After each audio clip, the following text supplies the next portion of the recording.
Hey guys, so today is going to be another really short story.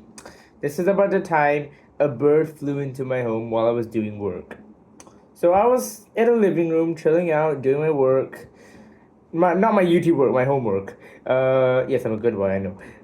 So I was doing my homework on my laptop, doing typing up some stuff, and then I was on a call with my friends.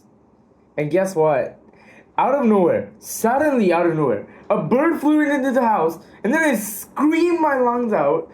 My friends were like terrified of what happened all of a sudden, and then like I explained to them. Then my dad came out and busted me, and then told me what happened, and like he scolded me. Then I explained to him that a bird flew into our house. I mean, a bird flew into our house. Of course, I'm gonna overreact a little bit, right?